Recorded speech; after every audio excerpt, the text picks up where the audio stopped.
Salut à tous, bienvenue dans cette nouvelle vidéo de notre cours de HTML5 et CSS3. Dans ces chapitres, nous allons voir le formatage du texte. Pourquoi formater le texte? Donc, ce sont des propriétés CSS que nous allons utiliser pour savoir comment formater nos textes. C'est pour cela, sans plus tarder, je pars directement dans mon éditeur de texte qui est Notepad++. Donc, je me suis déjà approvisionné un petit texte ici qui pourrait nous servir pour faire le formatage du texte. Donc, si vous n'en avez pas, essayez un peu de mettre juste un petit paragraphe et mettez un peu du texte pour que vous sachiez au moins comment les manipuler quand vous formatez vos textes. C'est pour cela, comme j'avais dit, nous avons trois façons de mettre des propriétés CSS ou d'appliquer le CSS dans une page HTML. Donc, cette fois-ci, nous allons utiliser cette méthode qui nous permet de faire du style dans la même page HTML à l'aide d'une balise style qui est mise dans le header, dans le head de notre page. C'est pour cela, comme nous voulons appliquer des propriétés sur notre paragraphe, donc il suffit de venir là, vous mettez le nom de votre balise. Donc, comme nous, c'est P, on a mis P. Ne cherchez pas à mettre chevron, ouvrant, P, fermant, non. Ça va vous compliquer, ça donnera pas la solution que vous attendez de votre script. C'est pour cela, il suffit de mettre un petit P, donc, qui est le nom de notre balise, et vous mettez les accolades, et c'est à l'intérieur de ces accolades que vous allez lister toutes vos propriétés. Dans notre cas, comme on va essayer un peu de formater du texte, la première des choses, nous allons essayer de changer la couleur du texte. Pour changer la couleur du texte, on utilise la propriété color. Donc, vous mettez color, 2 points, et vous mettez la valeur. Donc, la valeur, ça sera soit le nom de la couleur en anglais, soit la valeur hexadécimale de la couleur, soit le RGB ou le RGBA. Je vais vous expliquer tout ça, donc ne vous paniquez pas quand vous entendez toutes ces choses. Comme j'ai dit, soit on peut mettre le nom de la couleur en anglais. Si par exemple je mets red, ça veut dire rouge. Je fais CTRL S pour enregistrer. J'exécute mon fichier à partir d'ici dans Chrome. Oups, qu'est-ce que je fais? Je viens là, Chrome. Parfait. Vous voyez que notre texte est en rouge. Donc, c'est le résultat par rapport à ce que nous avons mis. À part le fait de mettre le nom de la couleur en anglais, j'ai dit qu'on peut utiliser la valeur hexadécimale de la couleur. Donc, si vous ne connaissez pas toutes ces choses des valeurs hexadécimales, je vous conseille de télécharger un petit outil, donc la boîte à couleurs. Elle est là. Je crois bien que si vous entrez sur Google et vous tapez télécharger la boîte à couleurs, vous serez redirigé vers la page qui vous permettra de télécharger cet outil. Donc, cette application vous permet de voir les noms de beaucoup de couleurs en anglais. Donc, il suffit de venir là, par exemple, yellow. Donc, vous venez là, vous écrivez yellow. Si vous ne voulez pas écrire le nom de la couleur en anglais, vous prenez la valeur hexadécimale. C'est ça. Donc, vous copiez cette valeur hexadécimale et vous venez la coller là. Donc, si j'enregistre et que je rentre dans le navigateur où on a exécuté pour actualiser, vous voyez que la couleur a changé. Malgré que c'est jaune ici fait mal aux yeux, donc je préfère rentrer d'abord au rouge. À part la valeur hexadécimale, nous avons le RGB comme je vous ai dit. RGB, c'est l'assemblage de trois couleurs. R, ça veut dire red. G, ça veut dire green. Bleu, ça veut dire blue. Donc, dès que vous mettez là, vous ouvrez les parenthèses. À l'intérieur, ici, vous allez placer les valeurs pour les différentes couleurs comme on vient de dire. Donc, par défaut, chaque couleur au maximal a 255. Donc, si je mets 255, ça veut dire que la première valeur ici, c'est la quantité pour rouge, donc 255. Si je mets virgule et que je mets 0, 0, 0, donc green 0, bleu 0, j'enregistre. Si vous devinez bien, je crois que nous aurons la couleur rouge parce que c'est la couleur maximale. Si vous dites non, je vais mélanger un peu du rouge et un peu du vert, donc vous venez là, vous mettez par exemple 120, donc il y aura la quantité 255 de 120 mélangé avec la quantité de, plutôt 255 de rouge mélangé avec 120 de vert, donc ce qui vous donnera quand même une couleur là, donc je sais pas comment l'appeler. C'est pour cela le moyen le plus efficace. Donc, téléchargez simplement cette application et elle vous permettra de vous pallier avec tous ces problèmes. Vous voyez, quand nous venons là, la valeur RGB, donc de notre couleur ici, c'est 41, 41, 41. Si je viens ici, je mets 41, 41, 41, nous aurons cette couleur. À part le RGB, nous avons le RGBA. Donc, la logique reste le même pour les trois premières valeurs. Donc, tout ça, ce qui nous est rajouté, c'est simplement essayer un peu de diminuer l'opacité de la couleur. Prenons par exemple, nous voulons mettre la couleur rouge. Donc, si nous mettons 255,0,0. Et puis, pour la deuxième valeur, par défaut, l'opacité, c'est 1.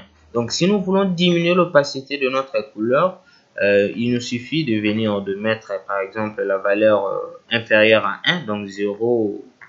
Par exemple 7.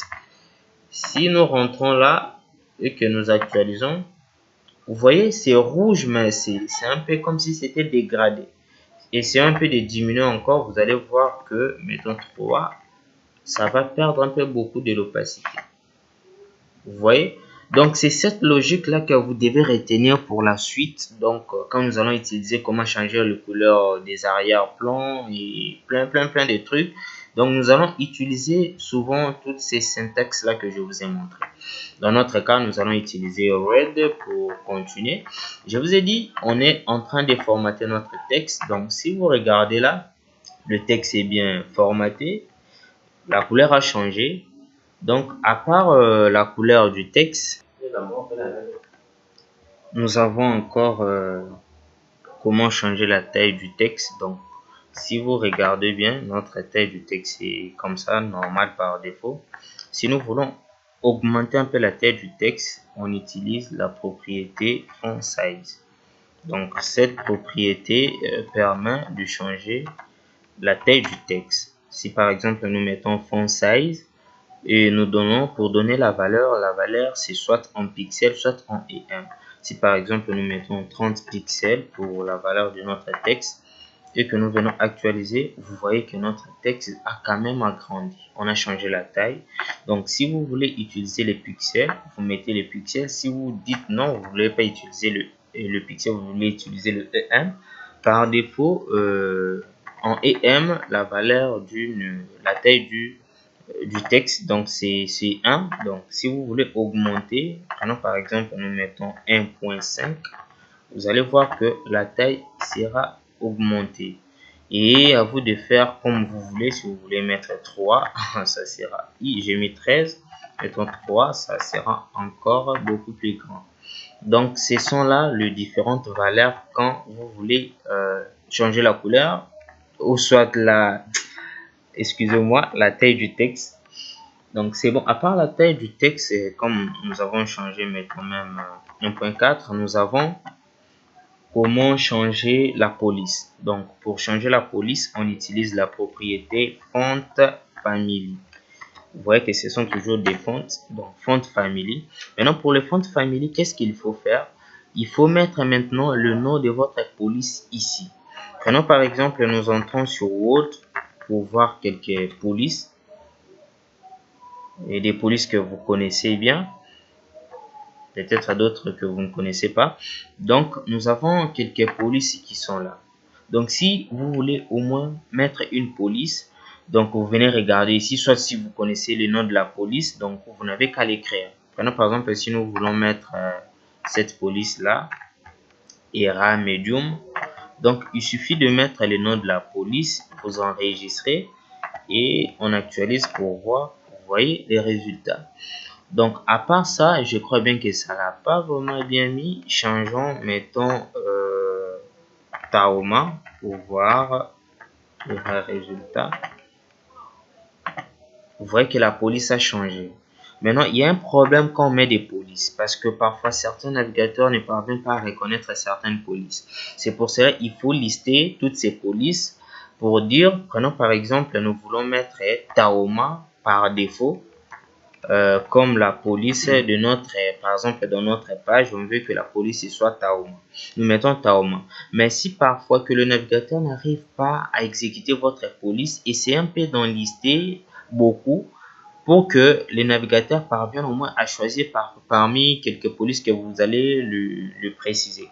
Prenons par exemple, on lui dit, donc si tu n'arrives pas à faire Tahoma, donc essaye de mettre par exemple Arial. Si tu n'arrives pas à mettre Arial, mets Consolas. Et si tu n'arrives pas à exécuter Consolas, là, s'il vous plaît, cher navigateur, mets ton propre style que tu veux, ta propre police. Donc, comme j'ai dit, la première valeur, ça veut dire que le navigateur va tenter d'essayer de mettre cette police. S'il n'arrive pas, il mettra le second. S'il n'arrive pas à mettre le second, il essaie le troisième. Et puis, s'il n'arrive toujours pas, donc vous pouvez lister même 10 polices autant que vous voudrez. Mais s'il n'arrive pas à lire toutes vos polices, donc il faut mettre cette valeur ici sans serif. Ça veut dire que mets ta police à toi par défaut comme tu voudras. Donc, si nous enregistrons et que nous rentrons ici pour actualiser, vous allez voir que rien ne va changer parce que le navigateur parvient à exécuter Tahoma. Donc, à part le changer de police, donc nous avons aussi comment mettre en gras, en italique. Si vous regardez bien notre texte, on pourrait réduire un peu la taille pour voir l'influence de la mise en gras. Si vous voulez mettre en gras, donc en CSS, on utilise la propriété font weight.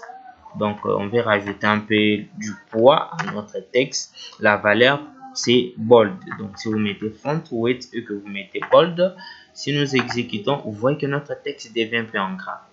Donc, à part la mise en gras, nous avons la mise en italique. Donc, si vous voulez mettre votre texte ou quoi que ce soit en italique, la propriété à utiliser, c'est font style. Donc, dès que vous mettez font style et vous mettez italique, oups, donc point virgule, en exécutant, nous actualisons, vous voyez que notre texte devient en italique. Donc, merci les amis pour votre attention. Donc, on a essayé un peu de formater notre texte.